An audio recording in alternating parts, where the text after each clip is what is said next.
বলে দিয়েছেন জিবরাইল এসে হাজির। ওই রাসূলকে জান্নাতের খাবার সাদা হয়, নবীজি খাবার নেন না। ওই সময় যদি আল্লাহ রাসূল চাইতেন যে আল্লাহর কাছে ফয়সালা করলে, আল্লাহর কাছে দাবি জানাইলে আল্লাহ তাআলা খাবারের ফয়সালা করে দিতেন, কিন্তু না না, রাসূল কিছুই করেন না। জিজ্ঞেস করলেন মা কি ব্যাপার?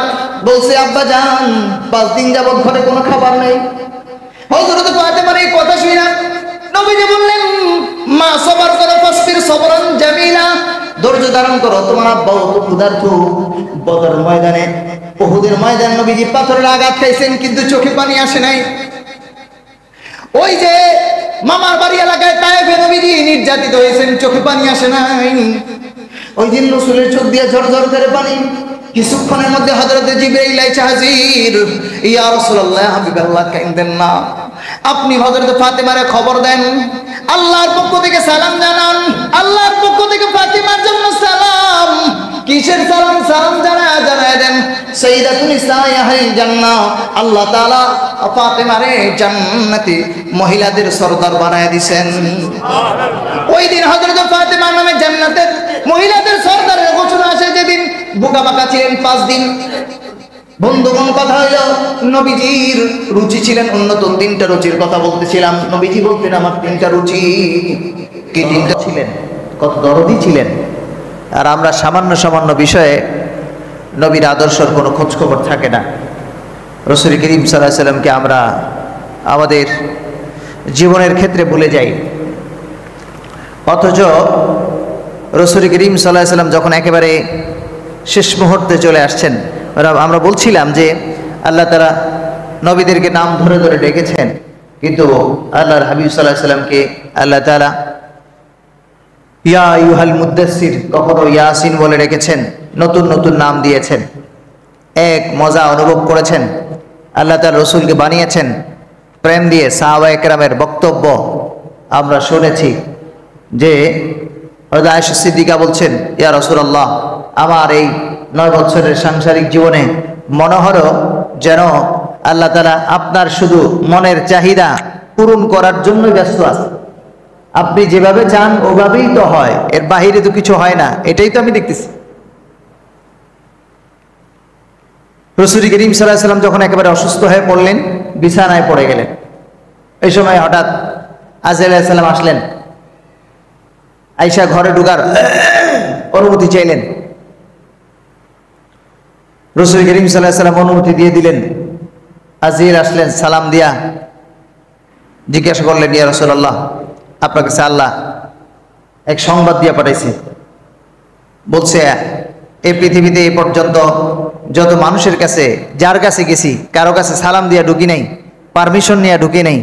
আজকেই প্রথম আমি সালাম দিয়া ঢুকছি আর পারমিশন নিয়ে ঢুকলাম। আমার কোনো সালামও লাগে না, কোনো পারমিশন লাগে না। পৃথিবীর শুরু থেকে নিয়ে প্রথম দিন যখন দুনিয়াতে আসছি তখনও সালাম দিয়া যাই নাই। তো কি জন্য আসছো? বলছে আল্লাহ আপনার কাছে জানতে চাইছে আপনি, আমি মানুষের কাছে একবারই আসি, দ্বিতীয়বার আসতে হয় না। তো আপনার ব্যাপারে বলা হয়েছে এখানে কোনো জোরাজোরি চলবে না। যদি মনে চায় তো আসবে, আর মনে না চাইলে যতদিন আপনি থাকতে চান ততদিন আপনাকে থাকার পারমিশন দেওয়া হয়েছে। এখন আপনি আপনার মতামত কি? রাসূল করিম সাল্লাল্লাহু আলাইহি সাল্লাম মওতের ফেরেশতা আজরাইল আলাইহিস সালামের কথা শোনা নবীজি বললেন, অপেক্ষা করো, জবাব দিতে সময় লাগবে। কি অপেক্ষা? জিবরাইলের অপেক্ষায় আছেন। আসছেন জিবরাইল, জিজ্ঞাসা করছেন, কি ব্যাপার দোস্ত, কি খবর? আজরাইল তো আমার কাছে জানতে চায়, কি করব, তোমার মতামত কি? তো জিবরাইল আলাইহিস সালাম জানাইছেন, ইয়া রাসূলুল্লাহ, আমি তো আল্লাহর কাছাকাছি থাকি, তো ভাবসাব বুঝি। আরশে আজিমের কাছাকাছি তো ঘোরাফেরা করি, তো আল্লাহর ভাবসাব বুঝি।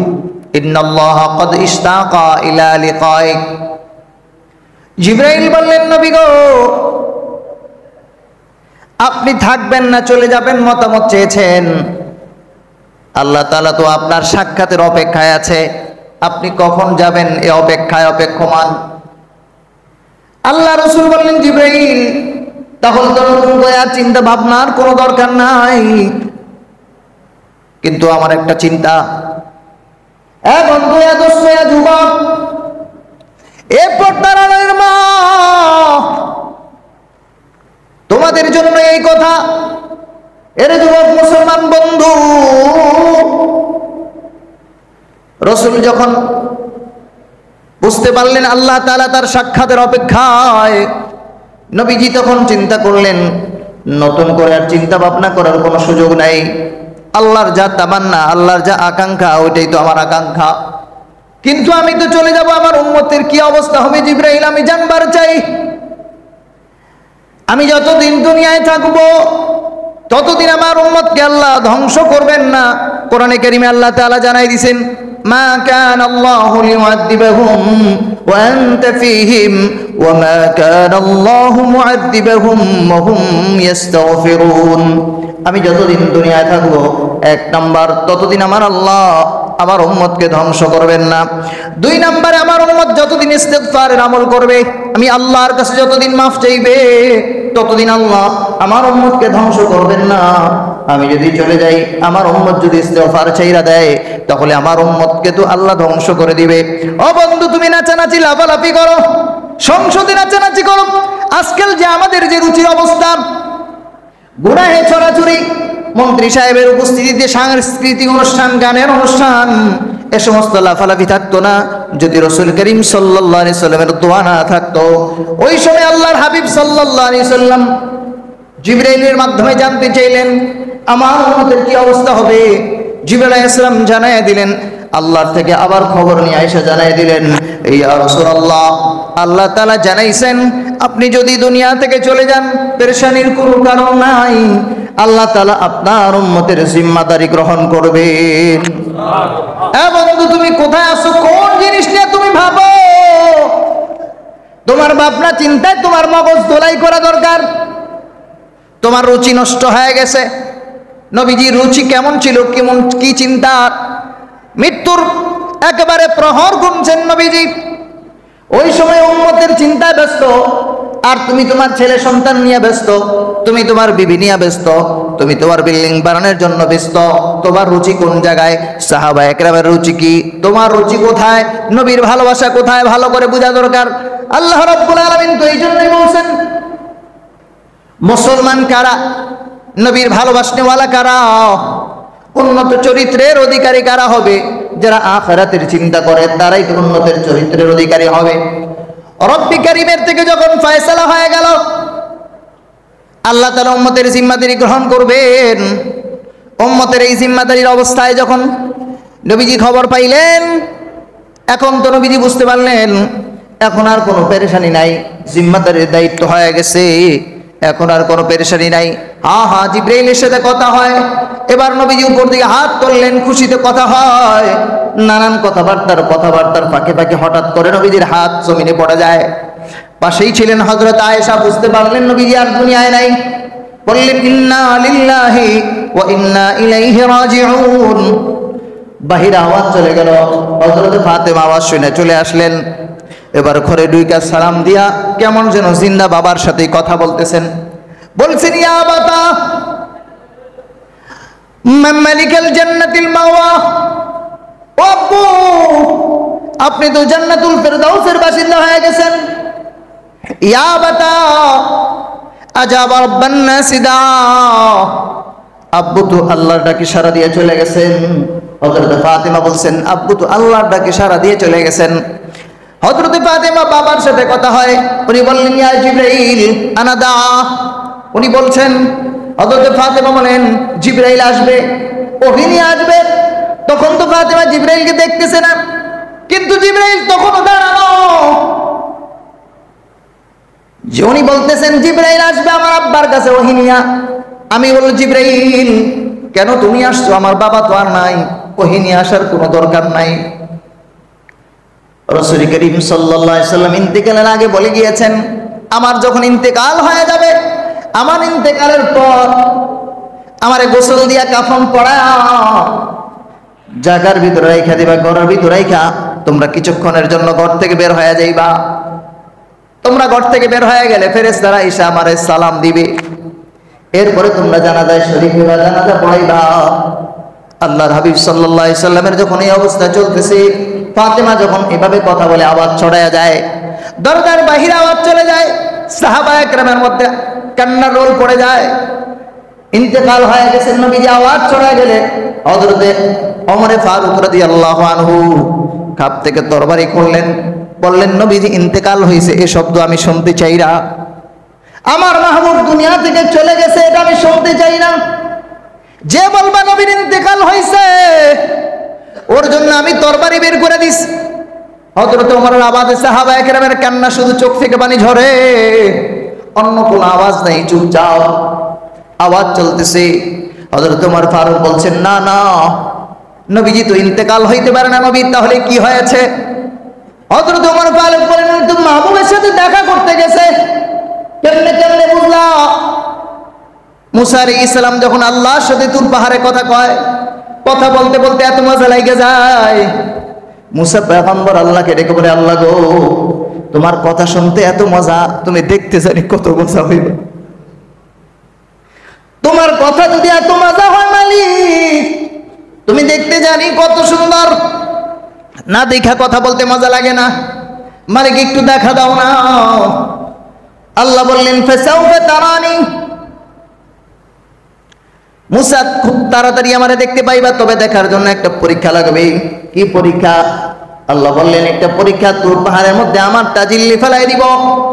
আমার তাজাল্লি দিয়ে দিলে যদি তুর পাহাড় জায়গা মতো ঠিক থাকে, ফালাম্মা তাজাল্লা রাব্বুহু লিল জাবাল জাআলাহু দাক্কান ওয়া খাররা মূসা সাইকা। মুসা পয়গম্বরকে আল্লাহ জানাইলেন, মুসা রে, আমি একটা পরীক্ষা নিব, ওই পরীক্ষায় যদি তুমি পাস করতে পারো তাহলে তুমি আমারে দেখতে পাইবা, না হয় দেখতে পাওয়া যাবে না। মুসা পয়গম্বর বলে, মালিক বুঝতে পারছি, এই পরীক্ষায় বাঁচতে পারি, মরেও যেতে পারি, তবে তোমারে দেখতে যায় যদি আমার মরণ হয়, এমন মরণ হাজারো জীবনের চাইতে আমার বড় পেয়ারা। আল্লাহ তাআলা মুসা আলাইহিস সালামের পরীক্ষার জন্য আল্লাহর এক নূরের তাজাল্লি পাঠিয়ে দিলেন। পাঠানোর সাথে সাথে মুসা আলাইহিস সালাম বেহুশ হয়ে পড়ে গেলেন। 40 দিন বেহুশ থাকলেন। 40 দিন পরে যখন জ্ঞান ফিরে আসছে, উনি বললেন, ইন্নী তুবতু ইলাইক, রব তওবা করলাম, কানে ধরলাম, জিন্দেগিতে আর এই কামনা করব না, আর চাবো না তোমারে দেখতে। যে মুসা পয়গম্বর আল্লাহরে দেখতে যায়, সামান্য নূরের তাজাল্লির কারণে 40 দিন বেহুশ হয়ে যায়, আর আমার পয়গম্বর নবী মাহবুব সাল্লাল্লাহু আলাইহি সাল্লামকে আল্লাহ তাআলা দুনিয়া থেকে আসমানে উঠায় নেন, সপ্ত আকাশে নিয়ে আরশে আজিমের মধ্যে বসায়া, সামনে নিজের কুরসির সামনে বসায়া বলে, মাহবুব মন মতো আমারে দেখা নেন।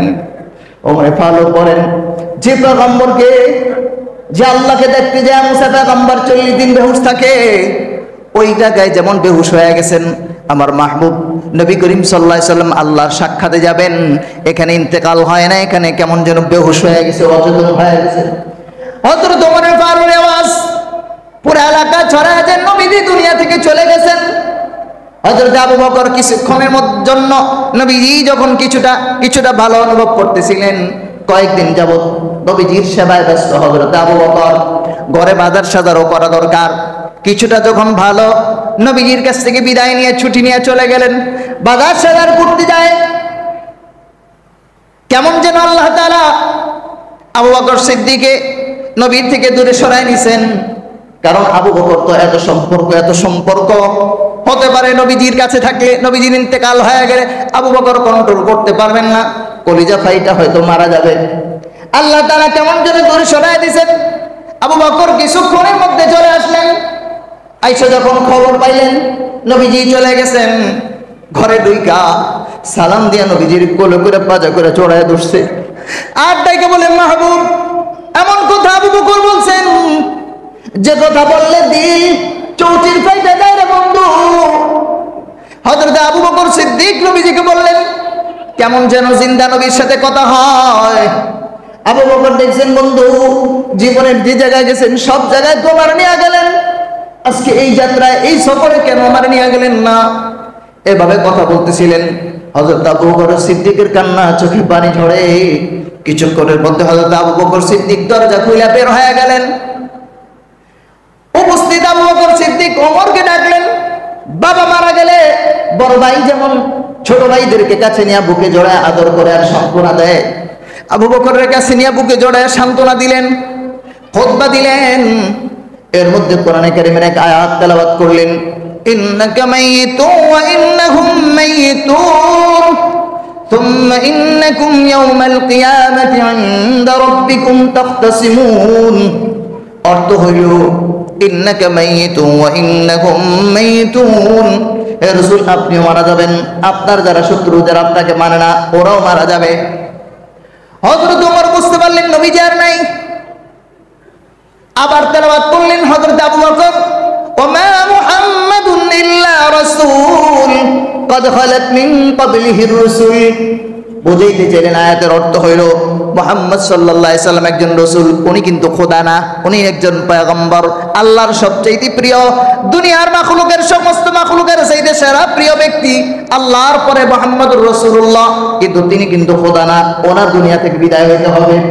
এর আগে যত পয়গম্বর আল্লাহ পাঠাইছেন সমস্ত পয়গম্বর নবীরা যেমন দুনিয়া থেকে বিদায় নিছেন, আল্লাহর হাবিবও দুনিয়া থেকে বিদায় নেবেন। হযরত ওমর বলেন, আমি আয়াত শুইনা, এই খুতবা শুইনা আমার হাত থেকে তরবারি পড়ে যায়, আমিও জমিনের মধ্যে পড়ে গেলাম। এই লম্বা কথা, এই ঘটনা বলা টার্গেটটা বুঝছি বন্ধু, বুঝাইতে চাইলাম যে নবীজির এই অবস্থায় এই মুহূর্ত উম্মতরে ভুলে নাই, একেবারে শেষ মুহূর্ত উম্মতরে ভুলে নাই।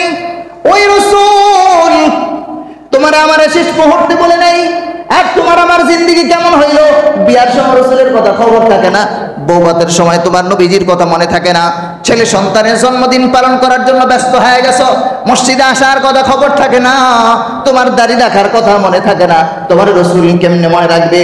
ও বন্ধু ভালো করে বুঝো, রাসূল করিম সাল্লাল্লাহু আলাইহি সাল্লাম বলতেছিলেন, হুব্বিবা ইলাইয়া মিনাদ দুনিয়া সালাস, দুনিয়ার মধ্যে আমার কাছে তিনটা জিনিস প্রিয়, আমার কাছে তিনটা জিনিস প্রিয়। তোমার রুচি আমার রুচি নষ্ট হয়ে যাওয়ার কারণে আজকে মুসলমান মাইর খায়। নবীজি বলছেন আল্লাহ থেকে ফয়সালা করে নিয়েছেন, আল্লাহ ধ্বংস করবেন না, কিন্তু দেখা যায় মুসলমান সবচেয়ে বেশি মাইর খায়, মুসলমান সবচেয়ে লাঞ্ছিত। ফিলিস্তিনে আমাদের মসজিদটাকে দখল করে নিছে ইহুদিরা, মুসলমান নামাজ পড়ার কোনো সুযোগ পায় না। আসলে কেমনে হবে? আমরা তো আসলে রাসূলের উম্মতি হতে পারি নাই। যদি উম্মত হইতে পারতাম, উম্মত তো ছিলেন নবীজির, নবীজির সাহাবায়ে কেরামরা উম্মত ছিলেন। সাদ বিন আবি ওয়াক্কাস 3 নম্বরের মুসলমান, বড় কঠিন আকারে মুসলমান হয়েছেন।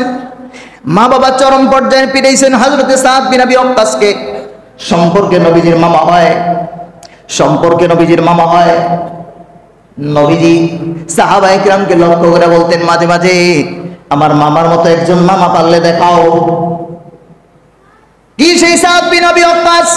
সাদ বিন আবি ওয়াক্কাস রাদিয়াল্লাহু আনহু হাত তুললে হাত ফিরতো না, দোয়া যা করতেন কবুল হয়ে যাইত। একদিন হযরত খলিফাতুল মুসলিমিন ওমর রাদিয়াল্লাহু তাআলা আনহু গরম মানুষ, হঠাৎ করে তাকায় দেখে ছোট্ট এক 12-13 বছরের মেয়ে হাঁটতে যায়, ওর পায়ের গোছাটা একটু বের হয়ে যায় বাতাসে। ওমর গরম হয়ে গেছেন, লাঠি লইছেন, এই ঠিকঠাক মতো হাঁটতে পারো না, পায়ের কাপড় উঠলো কেন? লাঠি লওয়ার কারণে দূর থেকে হযরত সাদ বিন আবি ওয়াক্কাস দেখলেন। উনি বললেন, হায় রে, যে ওমরের ভয়ে রোম সম্রাট পারস্য সম্রাট কাঁপে, যার নাম শুনলে এদের অবস্থা খারাপ হয়ে যায়, ছোট্ট মেয়ের অবস্থা তো ভয়াবহ হয়ে যাবে। সাদ বিন আবি ওয়াক্কাস দূর থেকে তাকে ওমরের ডাক দিছে, ওমর বদদুয়া করে দেবো কিন্তু।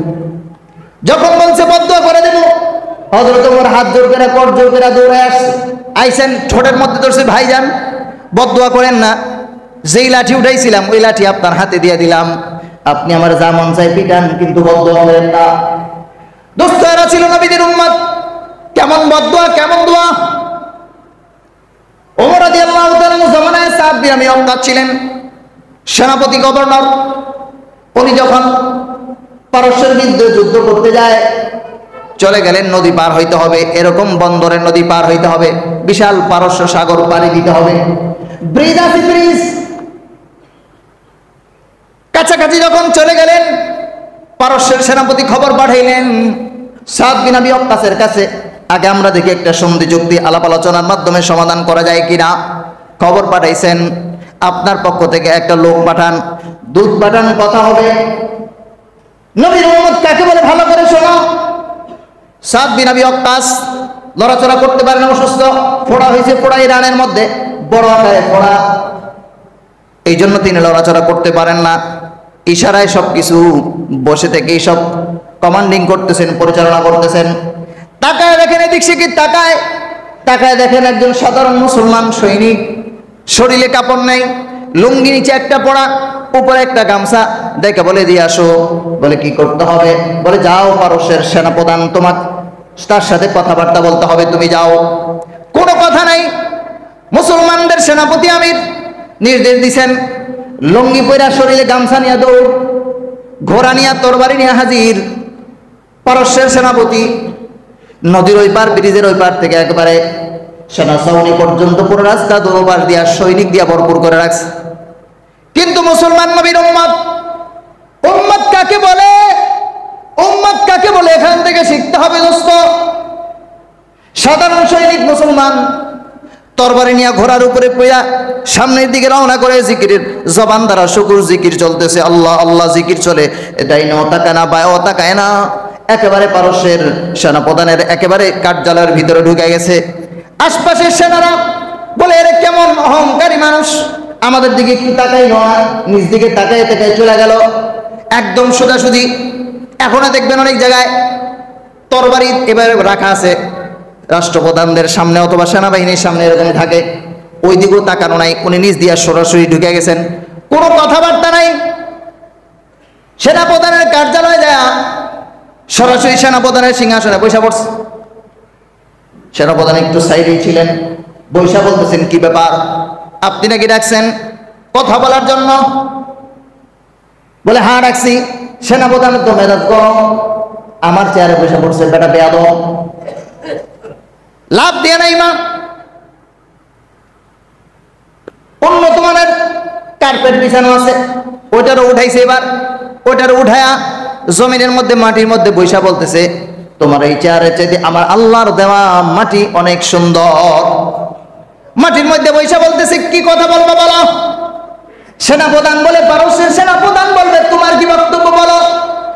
বলে কথা পরিষ্কার, কথা আমার না, কথা হইলো পাঠাইছে যে সেনাপতি, তার পক্ষ থেকে কথা। বলে কথাটা ওনারও না, ওনাকে শিখাই দিয়েছেন হযরত ওমর খলিফাতুল মুসলিমিন। বলে খলিফাতুল মুসলিমিন ওমরের কথাও না, এটা কথা হচ্ছে মুহাম্মদ আরবি সাল্লাল্লাহু আলাইহি সাল্লামের কথা। বলে এটা মুহাম্মদুর রাসূলুল্লাহ সাল্লাল্লাহু আলাইহি সাল্লামের কথা না, বরং এটা স্বয়ং আল্লাহ রাব্বুল আলামিনের কথা। বলে কি বক্তব্য তোমার বলো? কথা পরিষ্কার। প্রথম নাম্বার শর্ত হইল, তুমি যদি মুসলমান হয়ে যাও তাহলে তুমি আমার ভাই, বুকে জড়ায় নিমু, কোনো ঝামেলা নাই। 2 নাম্বার, যদি আমার কথা না মানো তাহলে আমার খলিফাকে ট্যাক্স দিয়ে এদেশে বসবাস করতে হবে, আমার খলিফাকে ট্যাক্স দিয়ে বসবাস করতে হবে, তাহলেও তুমি আমার ভাই, কোনো ঝামেলা নাই। যদি এটাও না মানো তাহলে তরবারি, খাপ থেকে তরবারি বাইর করে দেখাইতেছে, ফয়সালা এই জায়গায় হবে। উম্মত কারে কয়? একজন মুসলমান নাই, একাই সেনাপ্রধানের কার্যালয়ের ভিতরে হাজার হাজার সৈনিকের সামনে কথা বলে, এর নাম হলো ইমানদার। আল্লাহ তাআলা তো চান এরকম মুমিন ইমানদার। এরকম মুমিন ইমানদার যতদিন থাকবে ততদিন দুনিয়া ধ্বংস হবে না। ওই সাদ বিন আবি ওয়াক্কাস ছিলেন একজন ইমানদার, নবীজির একজন উম্মত, যার দোয়া করলে যেমন কবুল হইতো, বদদোয়া করলেই কবুল হইতো। তুমি আমি টাকা ভাঙ্গি কোথায়? তোমার আমার রুচি কোথায়? রুচি তো নষ্ট হয়ে গেছে। তোমার আমার টাকা তো খরচ হয় মোবাইলের এমবির পিছনে, খরচ হয়। তোমার আমার টাকা তো খরচ হয় কনসার্টের পিছনে, তোমার আমার টাকা খরচ হয় ইন্ডিয়ান নায়িকাদের পিছনে, গানার নাচের পিছনে। এই জন্য তো মুসলমানদের রাষ্ট্রগুলার কাতার এত বড় পাওয়ারফুল পয়সাওয়ালা হওয়ার পরেও, সৌদি আরবে পেট্রোলের উপরে ভাসার পরেও ফিলিস্তিনের মুসলমানরা বের খায়, কাশ্মীরের মুসলমানরা বের খায়, কুয়েতরা এত পয়সাওয়ালা হওয়ার পরেও অস্ত্র শস্ত্রে সজ্জিত হতে পারে না। মুসলমান তো নিজের অস্তিত্বের কথা ভুলে গেছে। এরা তো টাকা দিনের জন্য খরচ করার কথা ভুলে গেছে। এরা তো ইন্ডিয়ান নায়িকার পিছনে টাকা পয়সা খরচ করার জন্য ব্যস্ত। তোমার আমার তো একই অবস্থা। এই জন্য হাত উঠায়, হাত কবুল হয় না। এই জন্য সব জায়গায় আমরা লাঞ্ছিত। বলতেছিলাম সাদ বিন আবি ওয়াক্কাস, এবার সেনাপ্রধান মেজাজ গরম হয়ে গেছে, বলছে লোকদেরকে ডাকছে, যাও একটু মাটি নিয়ে আসো। মাটি নিয়ে আইসা মুসলমান সৈনিক, সাধারণ সৈনিকের মাথার মধ্যে বলছে, এর মাথার মধ্যে দিয়ে দাও। এ বেচারা মাথায় যখন মাটি দিছে, মাটি নিয়ে মাটি পায় বড় খুশি হয়ে গেছে, যাও পারস্যের মাটি উঠায় নিয়ে গেলাম। বোকা গেলে তো কিছু বোঝে নাই, ঘটনা কি? চলে আসছেন সাদ বিন আবি ওয়াক্কাসের কাছে, খুব খুশিতে বাগবাগ। সাদ বিন ওয়াক্কাস মুসলমানদের সেনাপ্রধান জিজ্ঞাসা করলেন, কি ব্যাপার, কি রে এত খুশি কেন? বলছে সেনাপ্রধান আমির সাহেব, বলে খুশির কারণ হলো আমি তো পারস্যের মাটি নিয়ে আসছি। বলে বলে হ্যাঁ, ওরাই তো দিয়ে দিছে, দেশ আর যুদ্ধ করতে হবে না, অটোমেটিক দেশ জয়লাভ হয়ে যাবে। ঘটনার সংক্ষিপ্ত কথা হইল, ওই যে ব্রিজের পরে সেনাপ্রধান সবকিছুর ব্যবস্থা করলো। এরপরে যখন মুসলমান সৈনিক চলে আসছে, ব্রিজটা ভাঙিয়ে দিছে যেন মুসলমান ওই পারে যাইতে না পারে, যেন দেশের সাথে যুদ্ধ করতে না পারে।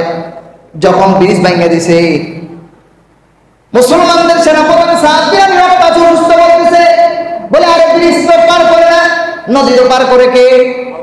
জোরে বলেন, নদী পার করে কে? ইয়াকিন হইল কি? বলে ব্রিজ নদী পার করে না, নৌকায় নদী পার করে না। শাহজালাল ইয়ামিনীকে নৌকায় নদী পার করে নাই, ব্রিজে নদী পার করে নাই। ওটা হলো নবীর উম্মত, এটা হলো সাদ বিন আবি ওয়াক্কাস অনুসারীর একজন উম্মত, মুহাম্মদুর রাসূলুল্লাহ সাল্লাল্লাহু আলাইহি সাল্লামের আশিক রাসূল, রাসূলের উম্মত হলো এরা। সাদ বিন আবি ওয়াক্কাস রাদিয়াল্লাহু আনহু বললেন, দোয়া পড়লেন, বিসমিল্লাহি মাজরিহা ওয়া মুরসাহা ইন্না রাব্বী লাগফুরুর রহিম। বললেন কেউ ঘোড়া থেকে নামবা না, ঘোড়ায় যারা আছো ঘোড়ার মধ্যেই থাকবা, হাইটা হাইটা পার হতে হবে না। নদীর পারে দেয়া কমান্ডার নির্দেশ জারি করেছেন, সবাই সবার ঘোড়াগুলো নদীর উপরে চালায় দাও। মুহূর্তের মধ্যে আল্লাহর কুদরতে নদীর ওই পারা পার হয়ে গেছে। টাকায় দেখে প্রত্যেকটার ঘোড়া পার হয়ে গেছে, মাগার ঘোড়ার পায়ের খুব পর্যন্ত বেজে নাই। সম্পর্ক কার সাথে দোস্ত? রুচি উন্নতি হওয়ার কারণে। এই লম্বা কথা বলার পিছনে কারণ হইল মুহাম্মদুর রাসূলুল্লাহ সাল্লাল্লাহু আলাইহি সাল্লাম বলছেন, আমার কাছে হুব্বিবা ইলাইয়া মিনাদ দুনিয়া সালাস, আমার কাছে তিনটা জিনিস প্রিয়। কয়টা জিনিস? তোমার কাছে কোন জিনিস প্রিয়? মিলাও। আপনার কাছে কোন জিনিসটা প্রিয় মিলায় দেখেন। আল্লাহ রাসূল সাল্লাল্লাহু আলাইহি সাল্লাম বললেন, এক নাম্বার আত্মীব, খুশবু, খুশবু, আতর, আতর, আতর। নবী বললেন প্রথম নাম্বার আতর আমার প্রিয়। আল্লাহ বলেন, রাসূল আতর যেহেতু আপনার কাছে প্রিয়, খুশবু প্রিয়, জান জান আমি আল্লাহ আপনার দেহের মাথা থেকে নিয়ে পায়ের তালু পর্যন্ত পুরাটাই আতর গন্ধ বানায়া দিলাম। এই জন্য সাহাবায়ে কেরামের জামানায় বড় বড় আতরের শিশির মধ্যে নবীজির শরীরের ঘাম মোবারক পেছিনা, নবীজির ঘাম মোবারক 1-2 ফোঁটা ঘাম যখন বড় আতরের শিশির ভিতরে ঢুকায় দিত, তখন ওই পুরা আতরের শিশিরা বেশ আম্বরের চেয়ে বেশি সুগন্ধময় হয়ে যেত। সাহাবায়ে কেরাম মসজিদে আয়েশা যদি নবীজিকে কখনো না পাইতেন, একজন আরেকজনকে জিজ্ঞাসা করতেন না, ওই মন্ডল পাড়া ব্রিজে চলে যেতেন, ওই DI-10 মরে যায়, 3 রাস্তার মরে যায়, নাক দিয়ে শ্বাস নিতেন। শ্বাস নিয়ে যদি গ্রাম পেতেন যে রাস্তায়, বুঝতে পারতেন আমার রাসূল ওই রাস্তায় গেছে। আল্লাহ তাআলা জানাই দেন, রাসূল আপনার কাছে এত প্রিয়, এই জন্য আল্লাহ তাআলা সুগন্ধিময় বানাই দিয়েছেন। রাসূল বলছেন 2 নাম্বার, ওয়াসানি তুআমুন হালাল, হালাল খাবার রাসূলের কাছে বড় প্রিয় ছিল। যদিও নবীজি অনেক দুঃখে কষ্টে জীবন যাপন করেছেন, খাবারের অভাব নিজের ইচ্ছায় করেছেন, কারণ সাহাবায়ে কেরাম সামনের আর একটা পাও দাও, তো নবীজিকে আবার সামনের পাও দিছে। এবার নবীজি আবার ওটাও খাইছে, খায় হাড্ডি টাইডি রাইখা আবার বলতেছেন, আবু উবাইদা সামনের আর একটা পাও দাও। আবু উবাইদা বলছেন, ইয়া রাসূলুল্লাহ খাসির সামনের পাও তো 2টা হয়। নবীজি বললেন, তুই করলি কি? আর আমি যতটা চাইতাম, যতক্ষণ চাইতে থাকতাম, আমার মাবুদ ততক্ষণ দিতেই থাকতো, তুই তো নষ্ট করে দিলি। জোশ যখন চলে আসতো, এরকম একদিন বুখারীর বর্ণনা, সাহাবায়ে কেরাম শীতের কালে দুপুরের বেলা ক্ষুধার্ত অবস্থায় নবীজিও করতে বের হয়ে গেছেন, হযরত আলীও বের হয়েছেন, আরো কয়েকজন। জিজ্ঞাসা করলেন, কি ব্যাপার? বলছেন, ইয়া রাসূলুল্লাহ বড় ক্ষুধার কারণে আর জোর, আমি ক্ষুধার্ত ওই জন্য বের হয়েছি। আল্লাহ রাসূল বললেন, আলী রে যাও, ওই গাছটাকে আমার কথা যায় বলবা, ওই গাছকে বলবা খেজুর দিতে। হযরত আলীর ঈমান তো আরো মজবুত। খেজুরের মৌসুম কি মৌসুম না ওটা দেখার টাইম নেই, নবীজি বলছেন এটাই কথা। হযরত আলী যায় খেজুরের দিকে তাকায় না, আগে যায় চাদর বিছাইছে, লম্বা করে চাদর বিছাইয়া খেজুরের প্রতি আদেশ করছে, ইয়া আইয়ুহান নাখলা আমানি রাসূলুল্লাহ সাল্লাল্লাহু আলাইহি ওয়াসাল্লাম আন তুসবিরি, এ খেজুর গাছ, নবীজি আমাকে বলছে তোর নির্দেশ দেওয়ার জন্য, তুই এখন খেজুর দেওয়ার জন্য আল্লাহর হাবিব বলছেন।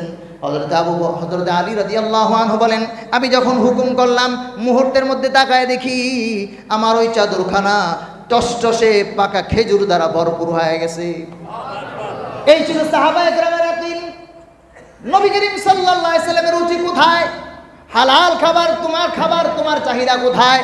তুমি তো খাবার অপচয়ের মধ্যে ব্যস্ত। সাহাবায়ে কেরাম তাকায় দেখেন নবীজি নামাজ পড়তেছেন, নামাজের মধ্যে আল্লাহর হাবিব সাল্লাল্লাহু আলাইহি সাল্লাম হাত বাড়াইছেন তানাওয়াতা। সাহাবায়ে কেরাম নামাজের পরে জিজ্ঞেস করলেন, ইয়া রাসূলুল্লাহ, নামাজের মধ্যে কি জন্য চাইবার দেখলাম আপনাকে? বলছে, হ্যাঁ ঠিকই দেখছো। বলে পরে আবার হাত গুটাই নিছেন, কি ব্যাপার, ঘটনা কি? বলছেন, আমি যখন নামাজে দাঁড়ায়াছিলাম তখন জান্নাত আমার সামনে আল্লাহ হাজির করে দিয়েছেন। আমি তাকায় দেখি জান্নাতের মধ্যে এত নাজদাম, এত ফল ফ্রুট। তাকায় দেখলাম আঙ্গুরের থোকা থোকা আঙ্গুর গাছ। ওই আঙ্গুরের থোকা একটা থোকা আমি নিতে চাইছিলাম। লাউ আকালতু মিনহু কুউদান, যদি এক থোকা কুউদান, আমি যদি এক তোড়া খেজুর আঙ্গুর সেখান থেকে নিয়ে আইতাম, তোমরা কিয়ামত পর্যন্ত খাইতে পারতা। আমি নেই কেন? এই আল্লাহ রাসূল সাল্লাল্লাহু আলাইহি সাল্লাম এরকম যখন আল্লাহর পক্ষ থেকে খাজানা আসছিল, রাসূল করিম সাল্লাল্লাহু আলাইহি সাল্লাম তাকায়াছেন ওই দিকে, জিবরাইলের দিকে তাকালেন। জিবরাইল কি বলবো? জিবরাইল বলেন, আমার দিকে তাকান। জিবরাইল আলাইহিস সালাম রাসূলকে ইশারা করছেন, আমদা নাফসাক, ওদিকে তাকান না, ওদিকে তাকান না, নিজ দিকে তাকান। আল্লাহ রাসূল সাল্লাল্লাহু আলাইহি সাল্লাম বললেন, তখন আমি ভাবলাম দুনিয়ায় আমি খাবো না, আমার উম্মত একবেলা খাবার খাবে, শুকরিয়া আদায় করবে, আবার কখনো পাবে না, ধৈর্য ধারণ করবে। সমস্ত খাবারগুলো যা কিছু আছে এগুলো জান্নাতের মধ্যে, আমি এগুলো পাওয়ার আশায় দুনিয়ার এগুলো ছেড়ে দিছি। আর রাসূল করিম সাল্লাল্লাহু আলাইহি সাল্লাম এরকম ক্ষুধার্ত অবস্থা, হযরতে ফাতেমার ঘর থেকে কান্নার আওয়াজ শোনা যায়। নবীজি ফাতেমার কাছে চলে গেলেন, কি ব্যাপার মা, তোমার ঘরে কান্নার আওয়াজ কেন? বলছেন, আব্বা জান, হাসান হোসেন বড় ক্ষুধার্ত, এই জন্য কান্না করতেছে। নবীজি ডাক দিলেন, হাসান তুমি আসো, ভাই হাসান আসো। হযরত হাসান বের হয়ে আসলেন। আল্লাহ রাসূল সাল্লাল্লাহু আলাইহি ওয়াসাল্লাম কোলে নিলেন, ছোট মানুষ। নবীজি বললেন, হাসান হা করো। নবীজির জিহ্বাখানা ঢুকায় দিলেন। হযরত হাসান নবীজির জিহ্বা চুষতেছে, কি পাইছে জানি না। কিছুক্ষণ পরে হযরত হাসানের মুখে হাসি ফুটে উঠছে। নবীজি ছেড়ে দিছেন। আবার হোসেইনকে ডাকছেন। নবীজি হযরত হোসেইনকে কোলে নিয়ে নবীজি হোসেইনকে বলছেন, হোসেইন হা করো। আল্লাহর হাবিব সাল্লাল্লাহু আলাইহি সাল্লাম নিজের জিহ্বাখানা হোসেইনের মুখে ঢুকাই দিছেন। হযরত হোসেইন চাটতেছেন। কিছুক্ষণ পরে হযরত হোসেইন পরিতৃপ্ত হয়ে গেছেন। কি খাইছেন আমার মাওলায় পাক বড় ভালো জানে। ওই রাসূল ফাতেমার ঘরে আরেকদিন গেছেন, আরেকজন বিখ্যাত সাহাবীকে নিয়ে গেছেন, সালাম দিছেন। যেই ফাতেমা নবীদের আওয়াজ শুনলে দরজা খুইলা নবীজির কাছে এসে নবীজির ধরে নিয়ে গড়ে যায়। বাপ মেয়ে একসাথে বসে, নবীজি ও মেয়েকে কাছে তুলে নেয়। আজকে হযরত ফাতেমা বলেন, আব্বা জান দরজা খোলা যাবে না। নবীজি বুঝতে পারছেন কেন দরজা খোলা যাবে না। নবীজি গায়ের চাদর খুইলা দরজার উপর দিয়ে ঢুকে দিয়েছেন, ফিকা মারছেন। কিছুক্ষণের মধ্যে হযরত ফাতেমা কাপড় ঠিকঠাক করে দরজা খুলে দিয়েছেন। যেই ফাতেমার ঘরে নবীজি গেলে দরজা খুলে দেয়, আজকে ফাতেমা খুলতে পারে না, ঠিক মতো পরনের কাপড় নাই, চাদর পায়া দরজা যখন খুলে দিয়েছেন, জিবরাইল এসে হাজির। ওই রাসূলকে জান্নাতের খাবার সাদা হয়, নবীজি খাবার নেন না। ওই সময় যদি আল্লাহ রাসূল চাইতেন যে আল্লাহর কাছে ফয়সালা করলে, আল্লাহর কাছে দাবি জানাইলে আল্লাহ তাআলা খাবারের ফয়সালা করে দিতেন, কিন্তু না রাসূল কিছুই করেন না। জিজ্ঞেস করলেন, মা কি ব্যাপার? বলছে, আব্বা জান 5 দিন যাবত ঘরে কোনো খাবার নাই। হযরত ফাতেমার এই কথা শুনে নবীজি বললেন, মা সবর করো, ফাসবির সবরান জামিলা, ধৈর্য ধারণ করো, তোমার আব্বাও তো ক্ষুধার্ত। বদর ময়দানে, উহুদের ময়দানে নবীজি পাথরের আঘাত খাইছেন, কিন্তু চোখে পানি আসে নাই। ওই যে মামার বাড়ি এলাকায় তায়েফে নবীজি নির্যাতিত হয়েছেন, চোখে পানি আসে নাই। ওই দিন রাসূলের চোখ দিয়ে ঝরঝর করে পানি। কিছুক্ষণের মধ্যে হযরত জিবরাইল এসে হাজির। ইয়া রাসূলুল্লাহ, হাবিবাল্লাহ, কাইন্দেন না, আপনি হযরত ফাতেমারে খবর দেন, আল্লাহর পক্ষ থেকে সালাম জানান, আল্লাহর পক্ষ থেকে ফাতেমার জন্য সালাম। কিসের সালাম? সালাম জানায় দেন, সাইয়্যিদাতুন নিসাই আহলিল জান্নাহ, আল্লাহ তাআলা ফাতেমারে জান্নাতি মহিলাদের সরদার বানায় দিবেন। ওই দিন হযরত ফাতেমার নামে জান্নাতের মহিলাদের সরদারের ঘোষণা আসে। যেদিন বোকা বাঁকা ছিলেন 5 দিন। বন্ধুগণ, কথা হইল নবীজির রুচি ছিলেন উন্নত 3টা রুচির কথা বলতেছিলাম। নবীজি বলতেন, আমার 3টা রুচি। কি তিনটা রুচি? এক নম্বর হলো সুগন্ধি আত্মীর, এই জন্য সুগন্ধি ব্যবহার করা রসুলের সুন্নত, পেয়ারা জিনিস। 2 নম্বর হালাল খাবার।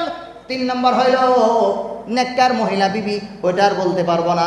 হযরত আবু বকর সিরিয়াল করতে করতে আল্লাহ সুযোগ দিলে আবার শোনাবো। আল্লাহ রাব্বুল আলামিন এক সময় জানাইবেন আল্লাহরও 3টা জিনিস প্রিয়। আবার সুযোগ হবে যেদিন আবার শোনাবো ইনশাআল্লাহ।